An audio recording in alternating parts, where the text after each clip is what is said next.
Hi friends, welcome to Janu's kitchen. ఈ వీడియోలో మనం క్షీరాబ్ది ద్వాదశి పూజా విధానం గురించి తెలుసుకుందాం.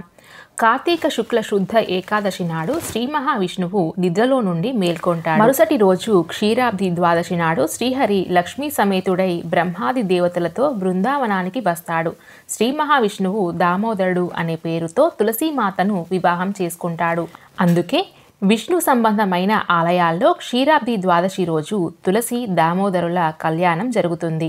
పెళ్ళైన దంపతులు దేవదేవతల కళ్యాణ వేడుకలను తిలకించి అక్షంతలు వేసుకుంటే చాలా మంచిది. ఇప్పుడు క్షీరాబ్ది ద్వాదశి పూజా విధానం గురించి తెలుసుకుందాం. క్షీరాబ్ది ద్వాదశి రోజు తెల్లవారుజామునే స్త్రీలు తలంటు స్నానం చేయాలి. తులసి కోట దగ్గర వీలైతే గోమయంతో అలకాలి, లేకపోతే నీటితో శుద్ధి చేయాలి. తులసి కోట దగ్గర బియ్యం పిండితో శంఖము, చక్రము, పద్మము, స్వస్తి గుర్తులు ఉన్నటువంటి ముగ్గు వేయాలి. ఈ ముగ్గు వేస్తే విష్ణుమూర్తి అనుగ్రహం కుటుంబంపై ఉంటుంది. తర్వాత తులసి కోట దగ్గర మట్టి ప్రమిదలో ఆవు నెయ్యి పోయాలి. 9 వత్తులు వేసి దీపం పెట్టాలి. గులాబీ పూలు, తెల్లటి పూలు తులసి కోట దగ్గర ఉంచాలి. అలాగే ద్రాక్ష పండ్లు, దానిమ్మ గింజలు, అరటి పండ్లు నైవేద్యంగా పెట్టాలి.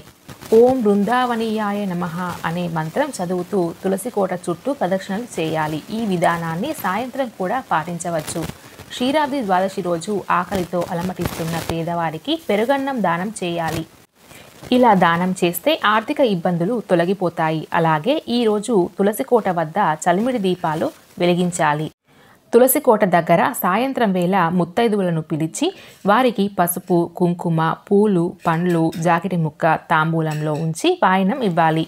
ఈ ప్రత్యేకమైన విధి విధానాలను క్షీరాబ్ది ద్వాదశి రోజున పాటించడం ద్వారా సకల శుభాలు కలుగుతాయట.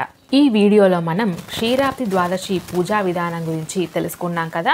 మరో మంచి వీడియోతో మనం నెక్స్ట్ వీడియోలో కలుసుకుందాం. ఐ హోప్ ఈ వీడియో మీ అందరికీ నచ్చిందనే అనుకుంటున్నాను. ఈ వీడియో కనుక మీకు నచ్చినట్లయితే లైక్ చేయండి, షేర్ చేయండి.